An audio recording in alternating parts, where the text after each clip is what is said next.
Good afternoon. Thank you so much for logging on to join us. This is the Fair Housing Training focusing on LGBTQ plus rights. We have a lot of information we are excited to share with you for the next hour. A little bit of housekeeping before we begin. All attendees are muted and your cameras are automatically off. Please use the Q&A feature to send questions at any point.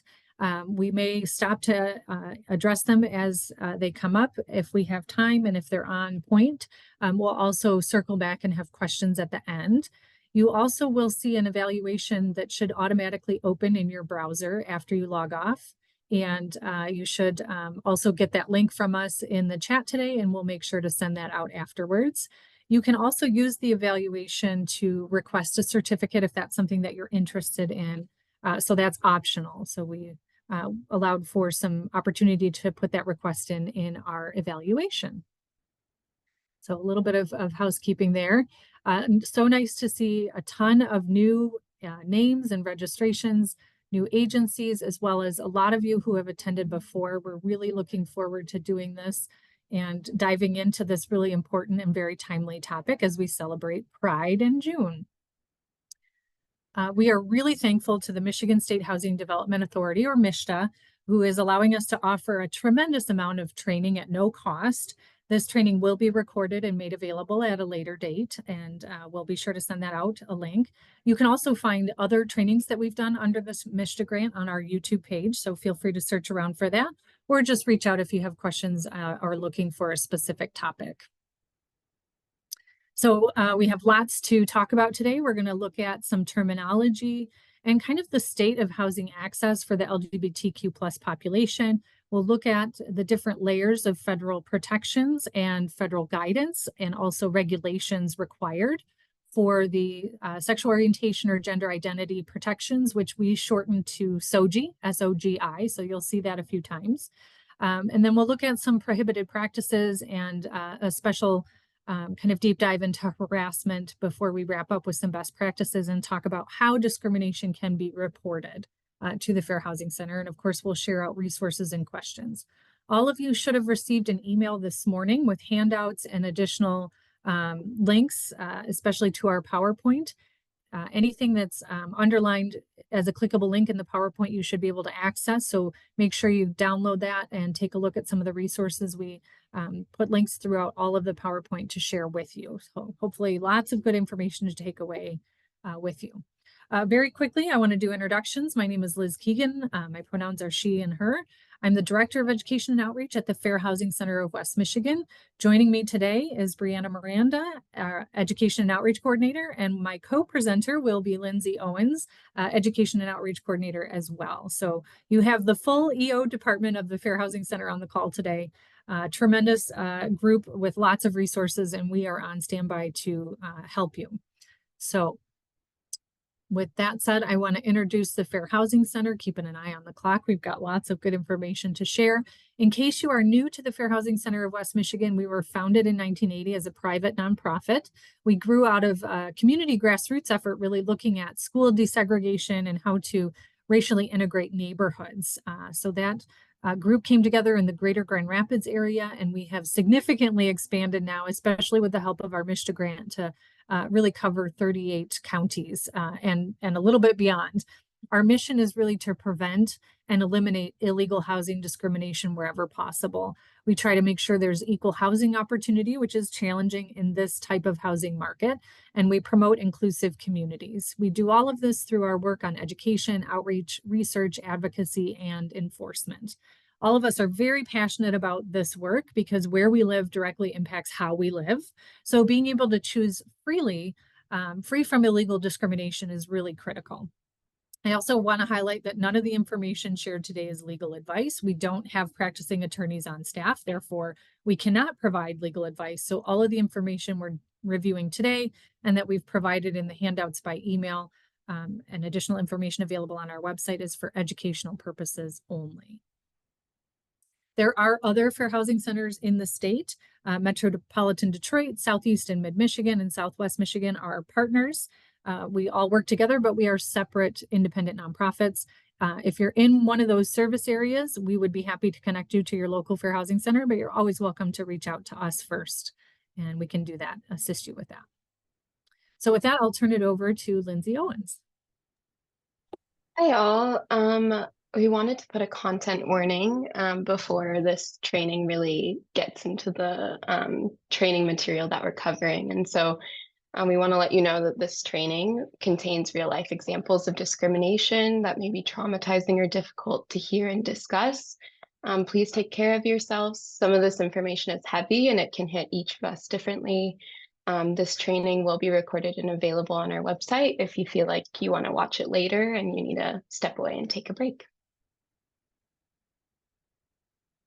Yeah, so we're going to delve into some of the terminology. The purpose of this training is to help educate people about LGBTQ plus fair housing rights. And we at the Fair Housing Center are not experts in LGBTQ plus topics or terminology, but we wanted to provide a good starting point for anyone who may need it. And we have links throughout the presentation, like Liz said. So please consult GLAAD's glossary of terms for more information on LGBTQ plus terms.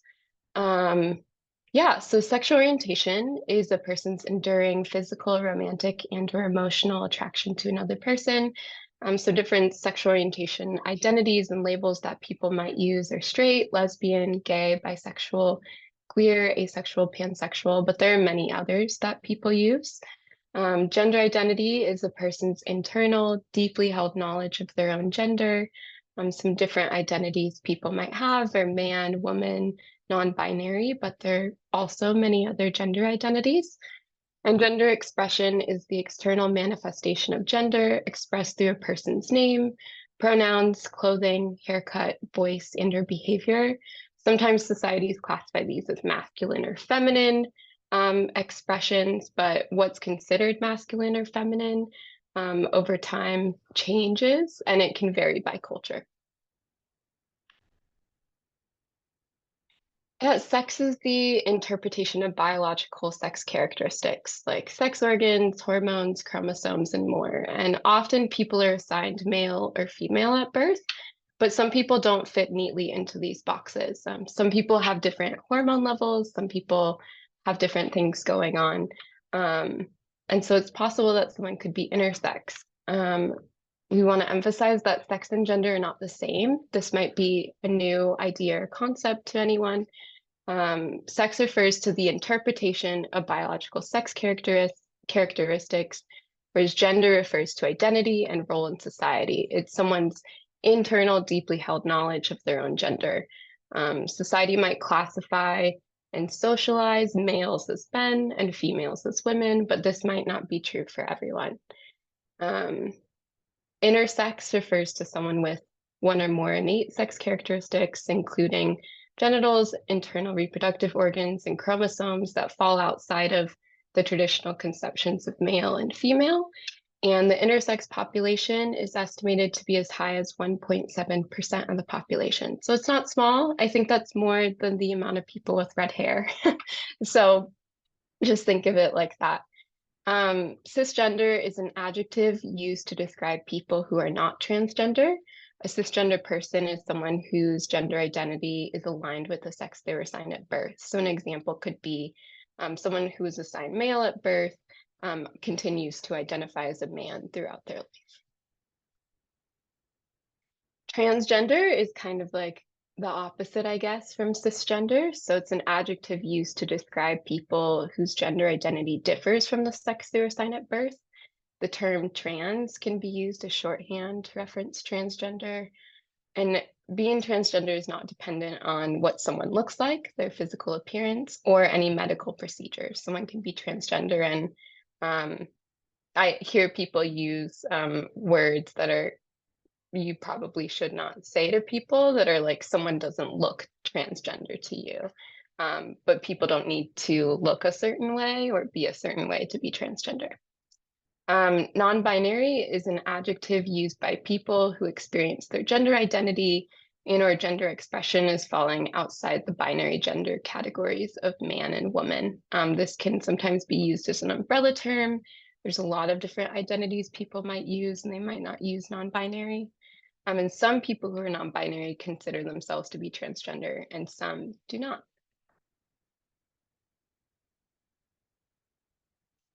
SOGI is an acronym you might hear us use for sexual orientation, gender identity, gender expression, and sometimes sex characteristics. And you might hear us use it in the context of like SOGI protections in the state of Michigan. Homophobia is prejudice or hatred towards gay, lesbian, bisexual, or queer people expressed through speech and actions. And similarly, transphobia is prejudice or hatred towards transgender, non-binary, or gender non-conforming people expressed through speech or actions. So what does LGBTQ plus stand for? There are a lot of different acronyms used for the LGBTQ plus community. We have several listed here, although these aren't the only ones. The different letters typically stand for different identities that the community might encompass. We have some identities listed right here, but there are many more than the ones we've listed. We have a few we want to highlight that we aren't going to talk about in a lot of depth in this general training, but we think that you should know these terms. So two-spirit is an adjective used by some Indigenous and First Nations people as an umbrella term to describe people who aren't straight or cisgender. Many Indigenous communities have specific words in their language to describe these experiences, but some do not. This term should not be used to describe people who are not Indigenous, and it only should be used if an Indigenous person uses it to describe themselves. And then the other identity we want to highlight is asexual. Asexual is an adjective used to describe a person who does not experience sexual attraction. It's sometimes shortened to ACE or ACE. Asexual is an umbrella term that can include people who are demisexual, meaning a person who does experience some sexual attraction, but only in certain situations, such as having formed a strong emotional or romantic connection with a partner first.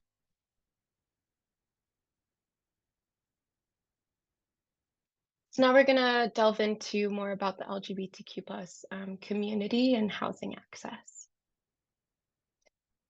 So most recently, Gallup released survey data that shows that 7.6% of adults in the United States identify as LGBTQ+, which is more than several years ago when they released survey information.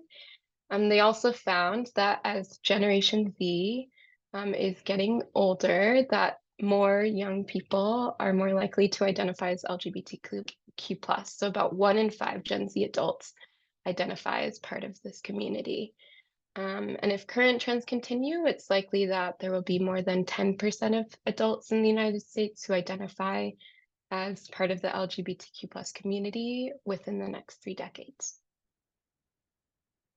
So this graph just shows how big of an increase there has been by generation of people who identify as LGBTQ plus. I think some people's misconception is that people identifying as part of this community is somehow like a trend, but I think it's better to describe it as people feeling more comfortable and able to identify with this community than generations before. I want to reiterate that the LGBTQ plus community, even though we're talking about it as a whole, is not a monolith. And a lot of people within the community have a range of different experiences based on a range of intersecting identities. And unfortunately, there are enduring disparities in the community based on people's race, gender, ability, and other identities that are marginalized in society. 48% of people in the LGBTQ plus community are people of color, and 36% have reported that they have a disability. So this chart just shows that while white, non-Latine or Latinx people do make up the largest racial ethnic category in the LGBTQ plus community, there is like a pretty large, sizable population of LGBTQ plus people of color. In the last few years, states have advanced a record number of bills attacking LGBTQ plus rights, especially transgender youth. The ACLU is currently tracking 522 anti-LGBTQ plus bills across the US, including 9 in the state of Michigan. A study was done by the Centers for American Progress and the NORC at the University of Chicago, where they asked about how these laws and the current state of LGBTQ plus rights in the United States are impacting LGBTQ plus people's feelings of safety and mental health. And people reported that it moderately or significantly affected their mental health, and this just increased with trans people and non-binary people. And so this kind of stuff matters, and making sure that people know that they do have rights matters. Unfortunately, LGBTQ plus people experience higher rates of discrimination, ranging from places like healthcare to employment, housing, and public spaces. And unfortunately, those disparities with marginalized identities continue to occur. So transgender people, LGBTQ plus people of color, and LGBTQ plus people with disabilities experience even higher rates of discrimination in these areas. Something that we're concerned about the other things, but our area is housing discrimination. And so CAP and NORC study showed that 29% of LGBTQ plus respondents reported some form of discrimination or harassment in a housing setting in the past year due to their identities. And this increased for LGBTQ plus people of color and transgender folks. For housing status, compared to non-LGBTQ plus people, people in the LGBTQ plus community are more likely to face housing unaffordability, less likely to own their own homes, more likely to be renters, and more likely to experience homelessness. The Urban Institute most recently reported the disparity in homeownership rates between LGBTQ plus people and non-LGBTQ plus people. Non-LGBTQ plus people have a homeownership rate of 71% compared to 51% for LGBTQ plus people. And the Williams Institute in 2020 reported disparities in experiences of homelessness. 1.4% of cisgender straight people reported recent experiences of homelessness, compared to 2.5% of cisgender LGBTQ people. So these would be considered sexual orientation, orientations that fall out of straight category. And 8.3% of transgender people of all sexual orientations experienced recent homelessness.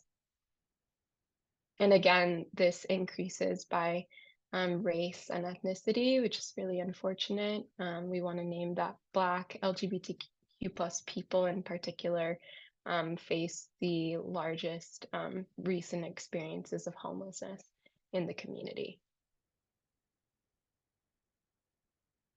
And sadly for youth, this experience of general housing discrimination and harm continues to occur. 28% of LGBTQ plus youth reported experiencing homelessness or housing instability at some point in their lives. This is higher for trans and non-binary youth and Native and Indigenous LGBTQ plus youth. And sadly, a large chunk of these experiences are because these youth might not feel safe in their homes or they were kicked out and abandoned.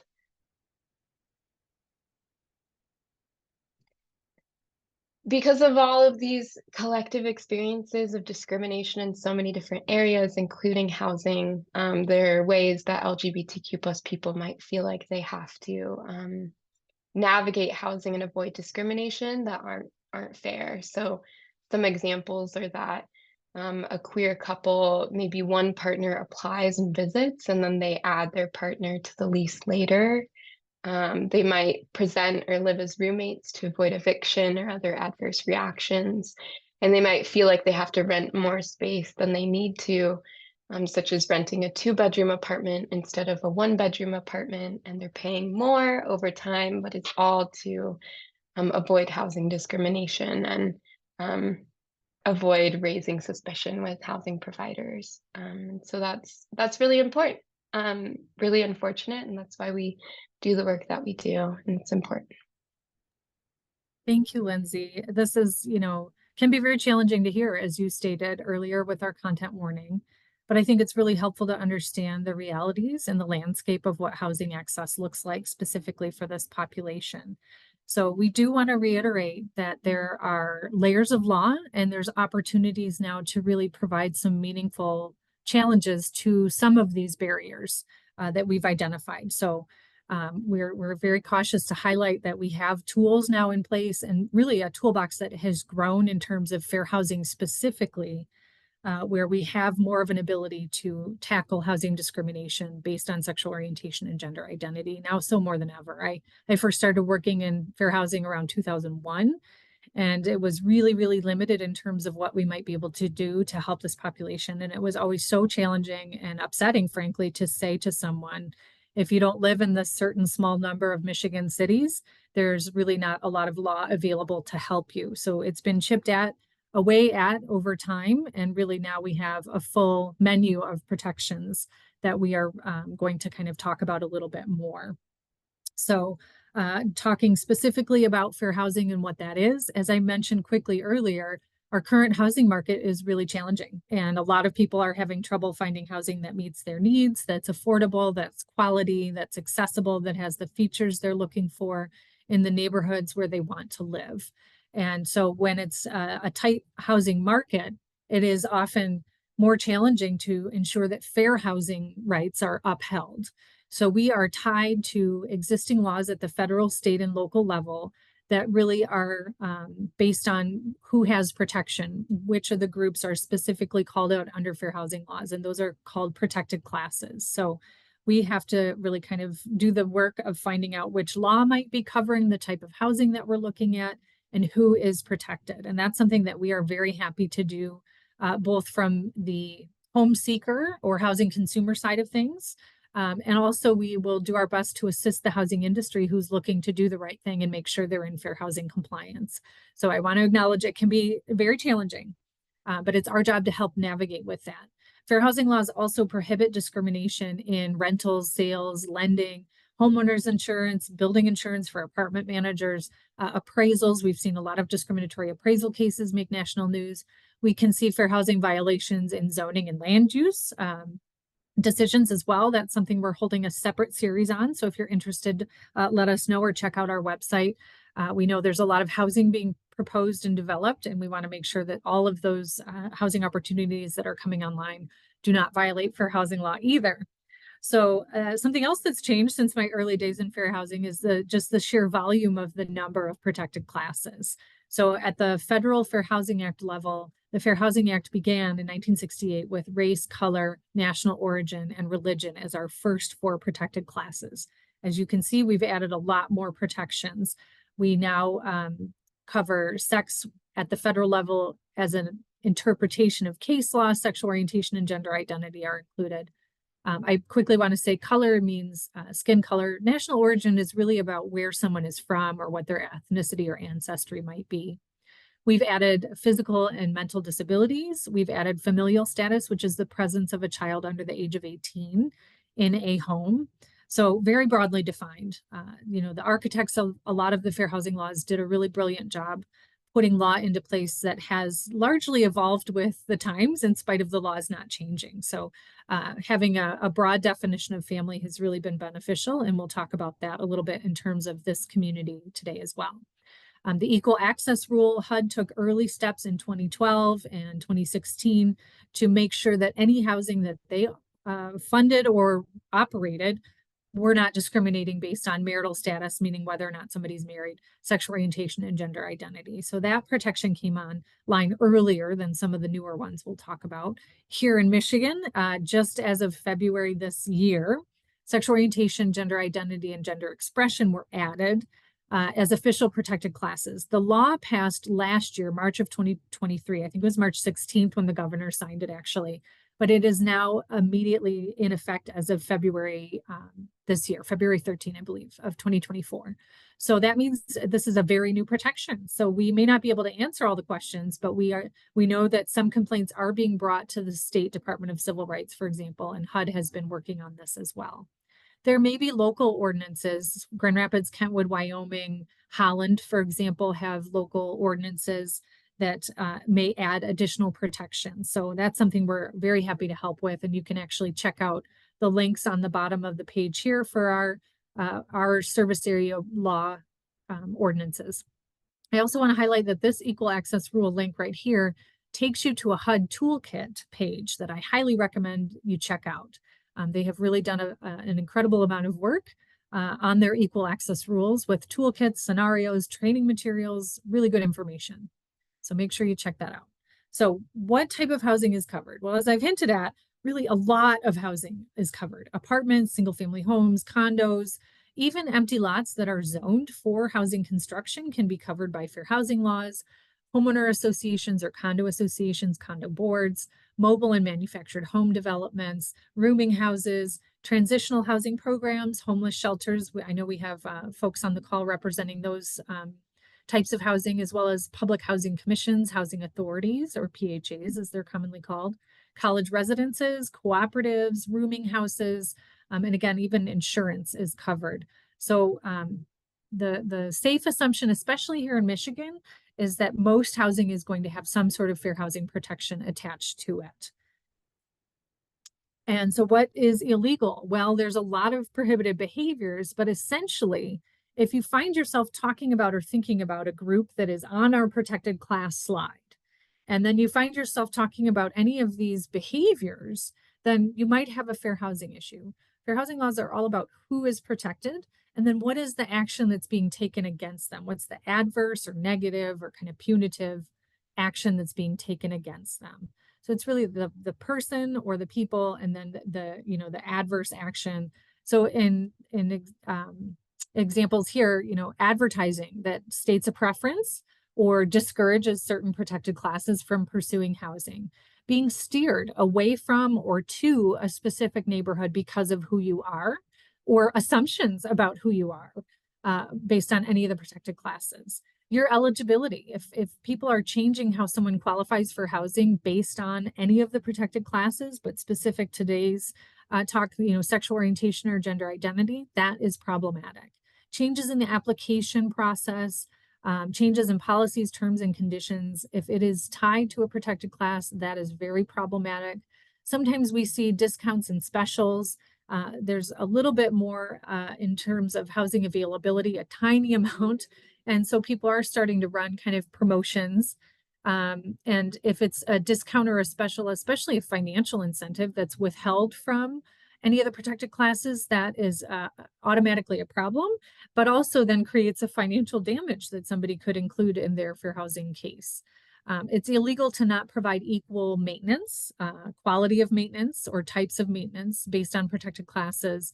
Unfortunately, we've also seen access to amenities that people pay for that come with their housing, whether it's a pool area in a rental complex or laundry facilities that are shared in a co-op or condo.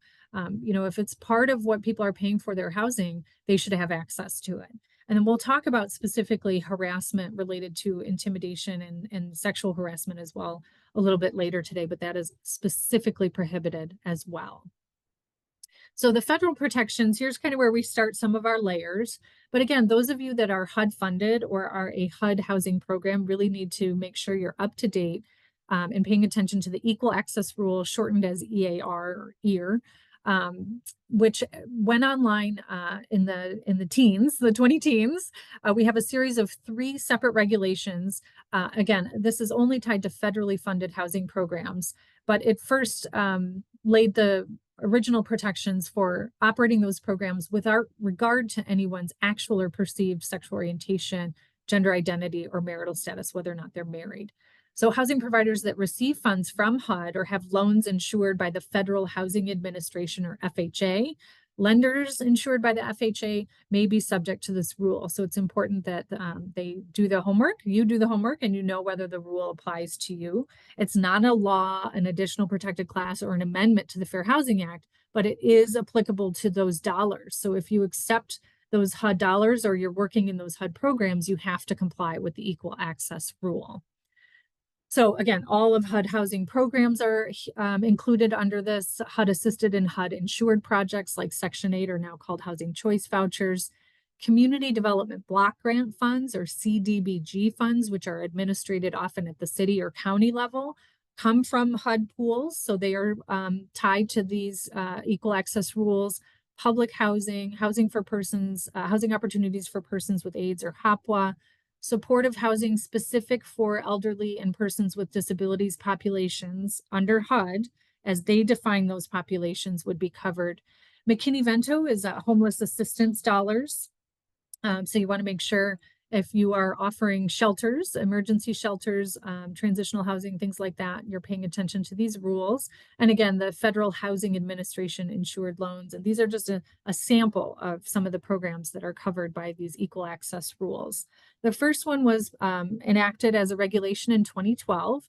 And again, it's someone's actual or perceived sexual orientation, gender identity, or marital status cannot be used to determine their eligibility or taken into account when they're looking to qualify for HUD-assisted or HUD-insured housing. It also ensures that this not only applies to individuals, but families. It backs up that very large, broad definition of family to be inclusive of family members that might have different sexual orientations, gender identities, etc. So that is a critical part of the first equal access rule. Couple of points on implementation. So continuums of care, or often called COCs, community groups of organizations and stakeholders who are charged with ending homelessness. COC funded programs may have the ability to serve a single sex only if the project serves adults, no minors. And again, Fair Housing Act dwellings can't be adults only unless they meet an exception for 62 and older or other limited exceptions. Or it has a physical configuration that such that privacy is a concern. So shared bathing areas or shared sleeping areas might allow for the reservation of single-sex space. But with this new Michigan layer of law, we'll see what happens as more states come online, more communities come online, hopefully with more protections rather than less, if there are any changes or updates to the federal equal access rule. Community and Planning and Development is also another HUD department, shortened to CPD. So this is a 2016 equal access rule, kind of targeting programs using funds awarded through the CPD to make sure that they are also in compliance. It further specifically addresses how transgender and gender nonconforming individuals should be accommodated in temporary emergency shelters and similar HUD-funded programs. And again, there's a tremendous amount of information, toolkits, training, all kinds of documentation, webinars, things that you can watch in HUD's toolkit focusing on these equal access rule protections. I encourage you to check it out, especially if you are operating an emergency shelter or similar program. So this rule requires those parties to provide all individuals, including transgender individuals and other individuals who do not identify with the sex they were assigned at birth, with access to programs, benefits, services, and accommodations that are in accordance with their gender identity, without subjecting them to additional intrusive questioning or asking them to kind of prove who they are, provide documentation. So some pointers on how we would implement the 2016 version of the equal access rule. Many of you have been trained by us before and have heard us talk about documentation. And we are a strong believer that programs should make sure that all of really any policies, any documents, applications, communications need to be updated to make sure they're inclusive of these new protections. So programs really should have in writing and ways to implement and document that they are in compliance of the equal access rules. So really, I think starting from scratch program review, if that hasn't been done, take a look at placement and accommodation processes to make sure those are done in compliance with what the rule requires, which is they are done in accordance with an individual's gender identity. They shouldn't be subjected to intrusive questioning or, again, asked to provide that proof like anatomical information or evidence of their gender identity. It should just be accepted as they share it, and make sure that appropriate inclusive language is used in communications, publications, trainings, personnel handbooks, and other policy documents. As we'll talk about later, having an anti-harassment policy that includes transgender and non-gender conforming groups as those listed specifically, because they are vulnerable to harassment, need to be called out and included there. I'm using the language of the rule, by the way. We try to be consistent when we draw from HUD guidance, regulations, or the law. Having a formal grievance process that is prompt, transparent, and consistent in managing and resolving violations. So making sure your grievance process is in place, people know how to use it, people know how to access it. Take a look at confidentiality practices to make sure that a client's transgender status would be confidential unless the client gives permission, and I would get that documented, to share that information. And also allow for clients to request private spaces for intake and data collection so that they can share that information in seclusion if they would prefer. The third rule is Native American and Native Hawaiian programs, also targeted specifically by HUD to say that any of the HUD-funded initiatives under this umbrella of programs also have access, regardless of actual or perceived sexual orientation, gender identity, or marital status. So HUD kind of went through and very thoroughly identified all of the different programs, the funding pools, and said that everyone is being held to these same standards of inclusive protections for actual or perceived sexual orientation, gender identity, or marital status. And again, that's individuals and families. So if a family comes forward and identifies themselves as a family to the program should utilize the family's definition of how they see themselves as a family. Examples of specific equal access rule violations might be property managers using HUD funding, refuse to rent to someone because they are transgender, based on the fact that the tenant is, in their opinion, not conforming with gender stereotypes. Another example would be an underwriter looking at an FHA insured loan application from two males. They make an assumption that the applicants are a gay couple and deny the application, despite the fact that they would qualify and they have the credentials to qualify. Transgender woman seeking an overnight stay at a HUD-funded women's homeless shelter with shared dormitory style sleeping and shared bathrooms. So that's the situation we're looking at. During intake, the staff refused to address the transgender woman as female, misgender her, and make other statements to discredit her gender identity. The staff refusing to shelter this person at the women's shelter in accordance with her gender identity and offering instead to place her in a man's shelter would be a violation of the equal access rule with HUD funds. So a lot of the kind of protections that you've heard us talk about since 2020 and 2021 really come out of this U.S. Supreme Court case. It's Bostock v. Clayton County, a Georgia employment case. An employer fired an individual employee because of their sexual orientation is a violation of Title VII of the Civil Rights Act of 1964. So this case was brought on behalf of someone who was fired. Discrimination on the basis of homosexuality or transgender status requires an employer to intentionally treat people differently because of their sex, which is essentially what Title VII outlaws. So this case was found to be a violation. In the opinion on the case, they acknowledged that in 1964, this was likely not the intent, but because of how the protections were defined under Title VII, it was inclusive of gender identity and sexual orientation under sex. So they said this is a violation. So that gave kind of a basis for a new interpretation. The president issued an executive order that asked all agencies in the federal government to review their policies and practices to make sure that any Title VII protections were inclusive of gender identity and sexual orientation under sex. So kind of that next step forward, that was early 2021. HUD followed the executive order as is appropriate and issued a memo that said sex protections under the Fair Housing Act were now inclusive of actual or perceived sexual orientation and gender identity. So we kind of have a building on of protections. So that allowed for the first time in the private housing market across the country for people to file complaints under existing sex protections if they felt they were being treated differently based on sexual orientation and gender identity. So this is not just HUD housing, this is any housing transaction in the country. So that was established in 2021. There have been, I think there were over 200 cases the first year, maybe 250, 275 the second year. But it's taken a lot of education and awareness building and quite frankly, trust building for people to bring these cases forward. So here in Michigan, we're grateful to have official enactments of an amended state law that specifically lists these protected classes. This is an interpretation. These are not specifically protected classes at this time under federal fair housing law. So here in Michigan, our law, Elliott-Larsen Civil Rights Act, we call it ELCRA for short, was officially amended in practice now as of February 2024 to expand our list of protected classes to include sexual orientation and gender identity. The law defines the two down below here at the bottom. I'm not going to review those in detail in the interest of time, but that's how state law defines sexual orientation, gender identity, or expression here in Michigan.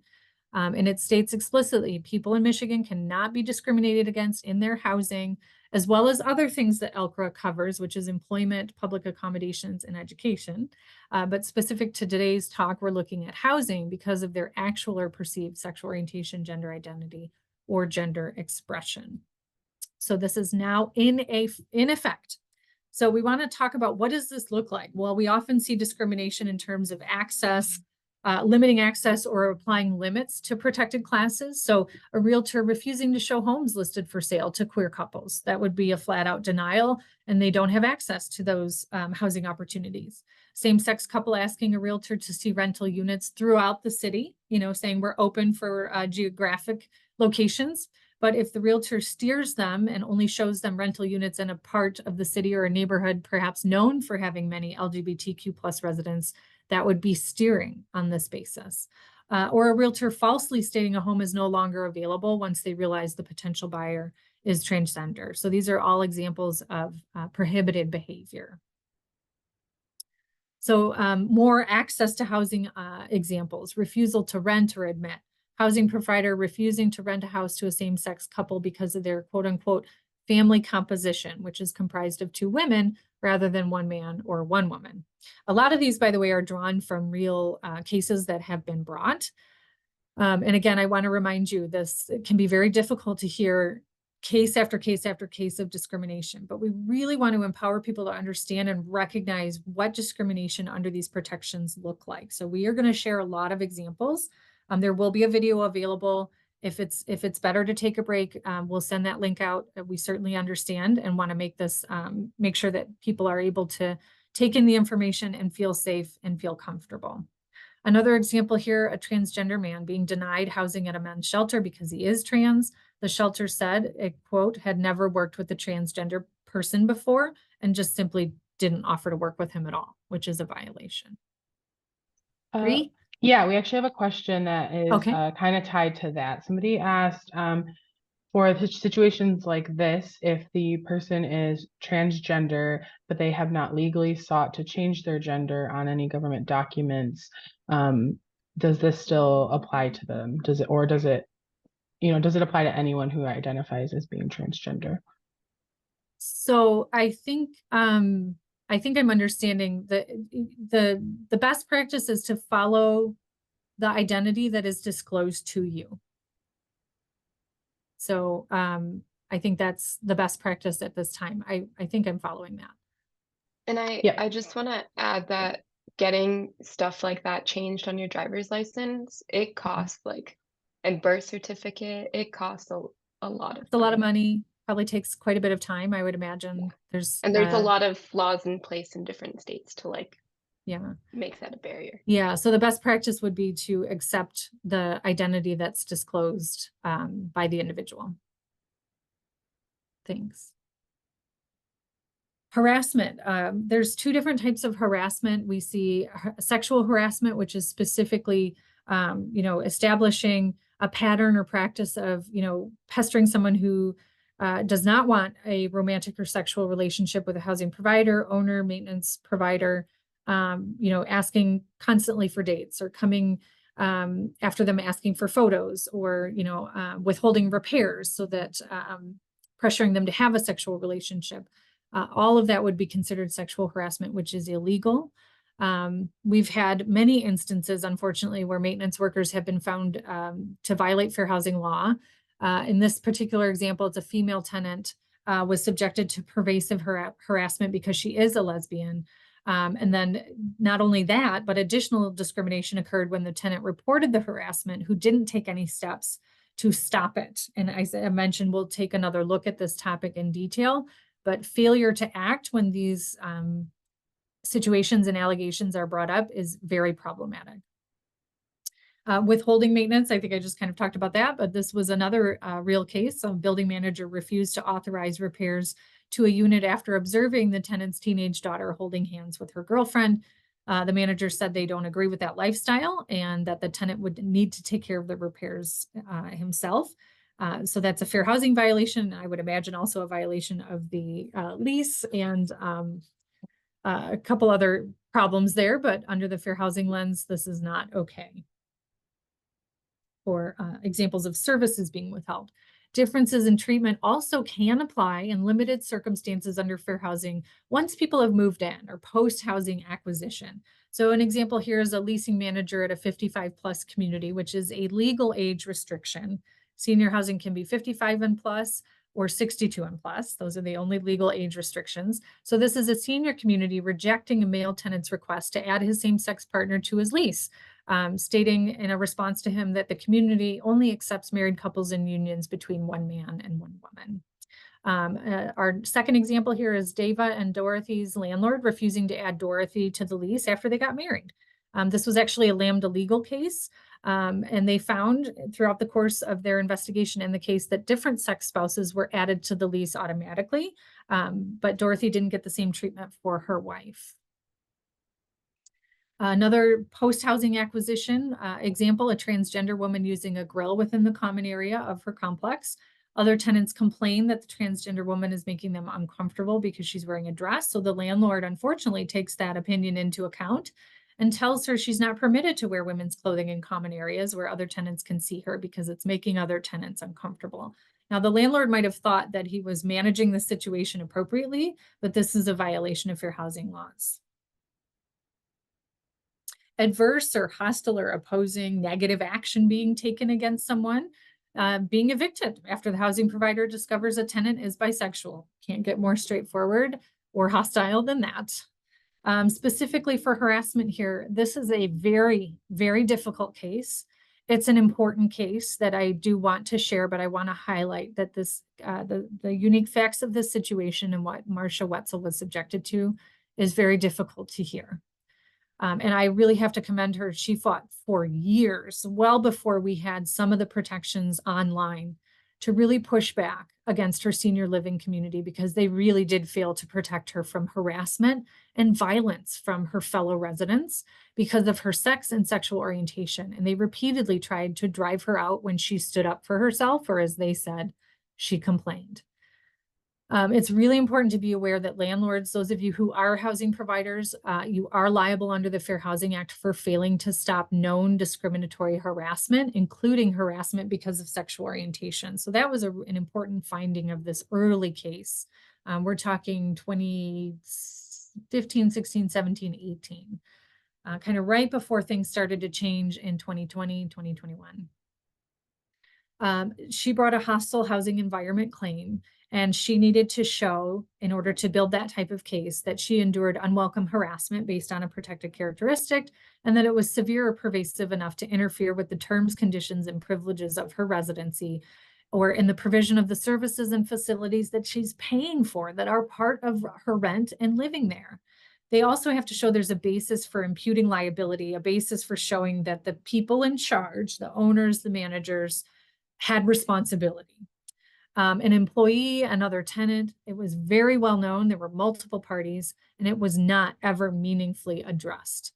And what she was subjected to was repeatedly being berated and called horrific slurs. One resident specifically told her he reveled in the memory of the Orlando massacre at the Pulse nightclub. Another resident said that the homosexuals were burned in hell. So really anywhere that she went, she really was faced with these types of comments from multiple residents and neighbors. You know, they're all living together in a facility here. Someone rammed his walker into her scooter forcefully enough to knock her off a ramp.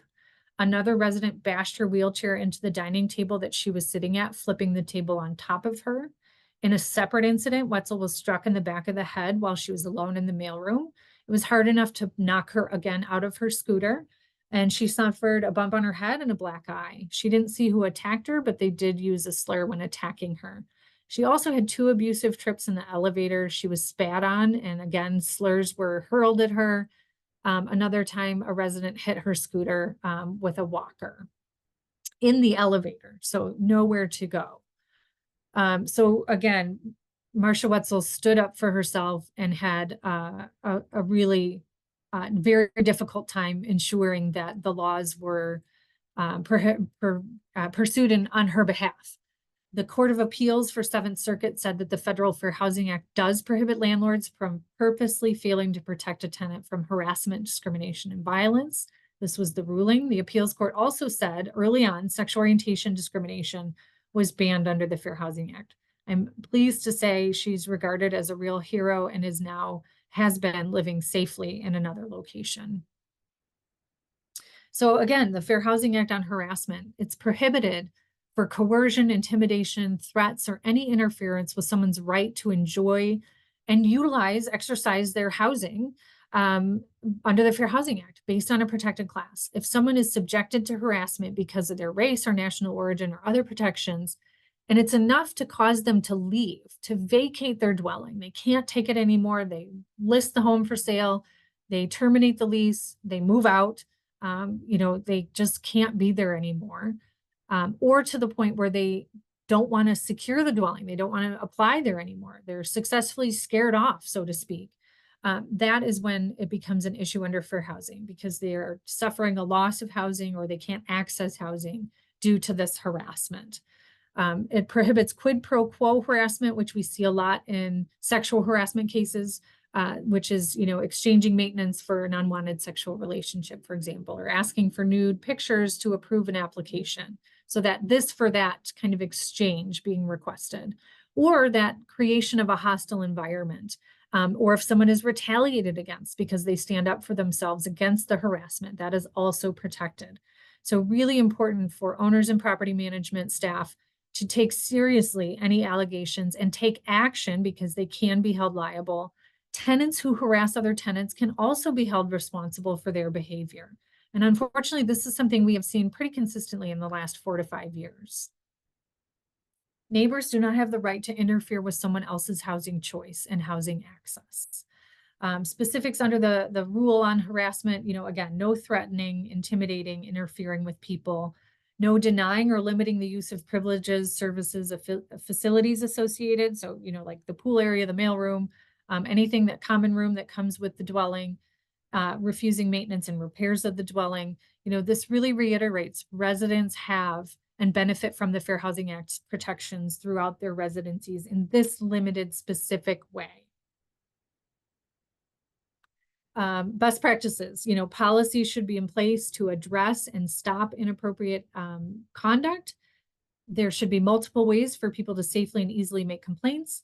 Staff should be trained so that this doesn't happen. Make sure that people are actually reporting harassment, are protected from retaliation. You've got to talk to tenants, talk to neighbors, document what's happening, make sure people are educated about what they should and should not be doing. And especially for HUD-funded properties, it's a good idea to hire and designate complaint coordinators to make sure that this sort of information is taken seriously and the process is followed. One of the handouts we provided on the email is a HUD fact sheet on harassment, and I encourage you to check that out. So also make sure in general, back to kind of our broader topic, make sure affirmative marketing is inclusive of LGBTQ plus people. We want to demonstrate that all protected classes are welcome. So that should be part of marketing and communications. Making sure that policies are applied again across the board to uphold equal opportunity for leasing or enjoying a property. Making sure that any policies you have are updated to include all of the new protections specifically. Make sure staff are aware of the new protections. Make sure you have opportunities to engage with resident and clients for feedback. Ensure that, again, everyone is fully aware, including residents, what your policies and procedures are. It helps with addressing concerns and hopefully even can prevent concerns from becoming an issue. When people understand this is against your lease, hopefully that will preempt at least some of the bad behavior. From SAGE, a phenomenal LGBT using their language cultural competence resource, hosting versions of policies written in plain language can help. Make sure your staff are trained on LGBTQ plus cultural competency. Lindsay did a phenomenal job talking about terminology, so you've got that as a baseline. They also put lots of links throughout the PowerPoint, so look for those and use those. You want to make sure you're upholding dignity and respect by asking, what gender pronouns or names individuals prefer, and be inclusive again in your messaging. We accept allegations through phone, email, letter, through our website. There's a form that can be filled out. Complaints can be taken anonymously. We will assist clients experiencing discrimination at no cost. We have phenomenal enforcement coordinators that work with our people that would like to make complaints. Housing professionals can also make complaints of housing discrimination. Advocates can report things on behalf of individuals who may be reluctant to file a complaint. We certainly understand. We also have clients who really want to file in their own name and push back. So we really will take an allegation and do whatever we can with it. The more information that we receive, the better. And the sooner we get the information, the better. So we always encourage folks to remember, record, and report. We have a limited time. The longest window for a fair housing claim to be brought in Michigan is up to 3 years. So our staff will do the work to help you figure out which laws apply. And if someone is reporting discrimination, they will run through all of the options for what might be done to file a complaint through different mechanisms, through court, through federal or state government, through mediation, through city government, Department of Justice. There's options, but it's our job to kind of help figure out what works based on the unique circumstances of each complaint. People should not be retaliated against for exercising their fair housing rights. So that is also something that's prohibited by law. I'm not sure, we may have questions. I've seen a very active chat. So I'll take a look at that for questions, but before we do, please feel free to start using the Q&A. We have a couple of minutes here. We'd love to hear from you, any questions that you have. I also do want to highlight that we have monthly trainings, more than one training a month, I would say at least, coming up probably through the rest of the year, but specifically under our MSHDA grant. So available online at no cost with recordings. We're going to focus on criminal background screening and tenant selection in July. We'll look at appraisal discrimination in August, and we will focus on sexual harassment specifically in September. Really happy to take any questions or comments. It looks like there's the evaluation link is in the chat. It also should open in your browser once you exit the webinar. So it looks like I'm seeing questions that largely were answered. But please let us know if you are intending to send us a question. If you don't have questions, feel free to grab the evaluation link and log off. And we really appreciate your time. If you do, we're going to be on and we'll keep an eye out watching for additional questions.